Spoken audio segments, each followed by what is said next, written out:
అందరికీ నమస్కారం. ఈరోజు 9వ తారీఖు జూన్ 9. జూన్ 9 అంటే కూటమి ప్రభుత్వం ప్రమాణ స్వీకారం చేసిన రోజు.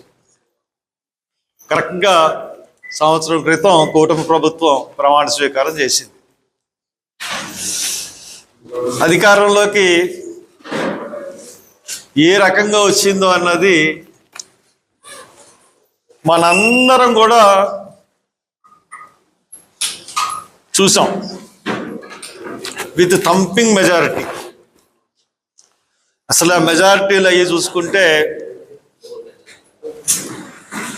మెజారిటీలు కూడా ఎక్కడ ఊహకు అందలేని మెజారిటీలతో గెలిచింది.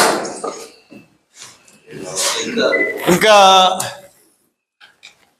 ఇంత మెజారిటీతో ప్రజలు మ్యాండేట్ ఇచ్చిన తర్వాత ఎందుకు మ్యాండేట్ ఇచ్చారు ఇంత ప్రజలు?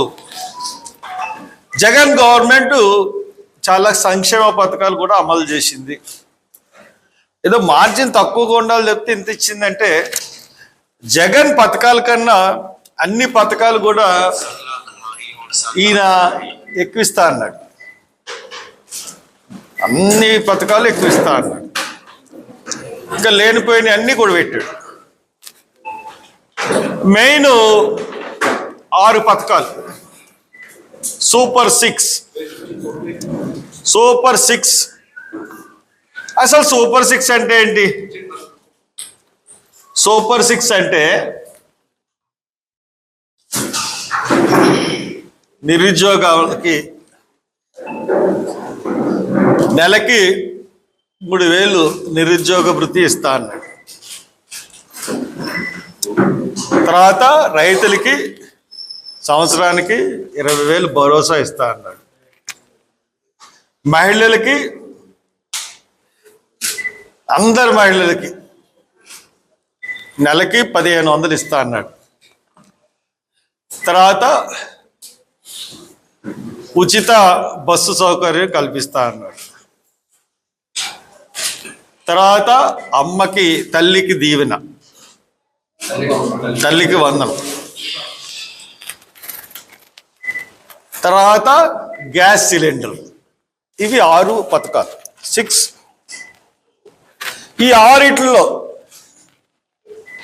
నిరుద్యోగ వృత్తి కానీ, రైతుకి 20,000 కానీ, మహిళలకు 1,500 కానీ, లేదంటే ఉచిత బస్సు కానీ, లేదంటే మహిళలకి ఉచిత బస్సు సౌకర్యం కానీ, వారోజు తల్లికి వందనం కానీ, ఈ 6 ఏమన్నా ఇచ్చాడా? I'm asking the government directly. Chandrababu Naidu గారు, ది గ్రేట్ పవన్ కళ్యాణ్ గారు సంవత్సరం అయింది వచ్చి 6 పథకాలని ఆంధ్రప్రదేశ్ ప్రజల్ని మోసం చేసి ఈరోజు మీరు వచ్చి సంవత్సరం అవుతుంది. ఒక్కటన్నా ఇచ్చారా ఈ పథకాల్లో? ఈ 6 పథకాల్లో వాళ్ళు ఇచ్చింది ఏంటంటే ఒక్క సిలిండర్. సంవత్సరానికి 3 ఇస్తా అన్న సిలిండర్లు, ఉచిత సిలిండర్లు ఒక్కటి ఇచ్చారు ఈ మొత్తం 6 పథకాల్లో.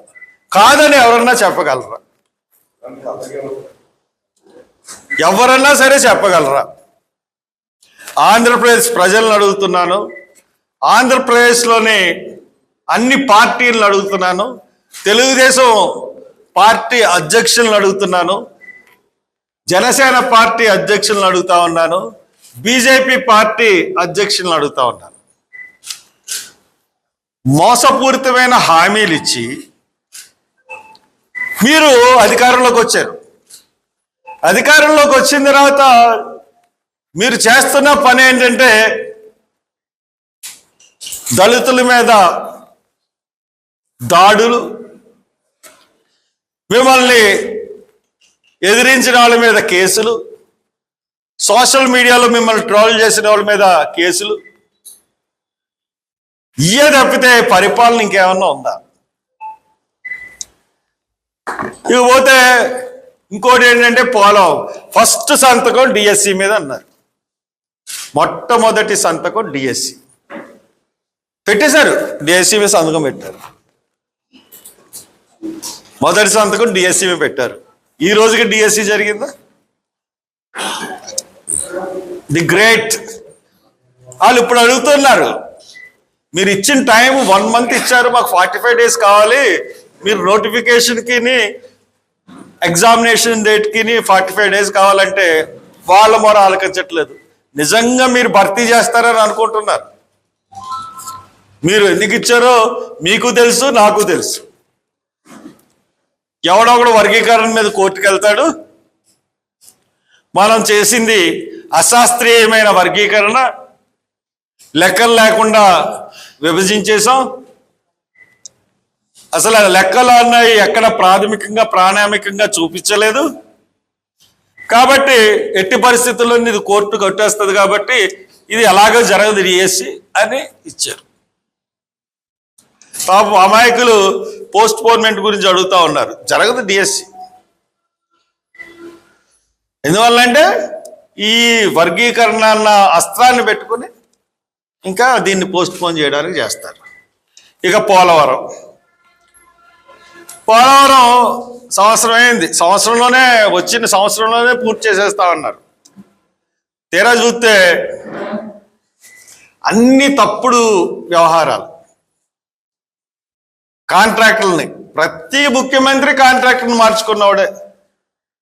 ఫ్రమ్ రాజశేఖర రెడ్డి గారు ఇది మొదలెట్టేప్పటి నుంచి ఇప్పటి వరకు ఒక్క రోసయ్య గారు తప్పితే తగిన వాళ్ళందరూ కూడా తమకు ఇష్టం వచ్చిన వాళ్ళని కాంట్రాక్టుల కింద పెట్టుకుని చేసుకుంటాను వచ్చినారే. మీరు కూడా అంతే. అక్కడ కాళేశ్వరం మేడిగడ్డ దాని మీద కమిషన్ జరుగుతూ ఉంటే ప్రధాన కాంట్రాక్టర్ మెగా ఇంజనీరింగ్. మీకు డబ్బులు ఇచ్చాడు, మోడీకి డబ్బులు ఇచ్చాడు, పవన్ కళ్యాణ్కి డబ్బులు ఇచ్చాడు, ఆఖరి కాంగ్రెస్కి కూడా డబ్బులు ఇచ్చాడు అని చెప్పేసి వార్తలు వచ్చినాయి. అతనికి మీరు కాంట్రాక్టర్ ఇచ్చారు. కాంట్రాక్టర్ అతనికే ఇచ్చారు. ఢిల్లీ వాళ్ళతో కుదరదు, ఎవరికో నవయోగం పోతే లేదు, బావరును వాళ్ళు వీళ్ళు అందరూ కలిపి చేయాలన్నారు.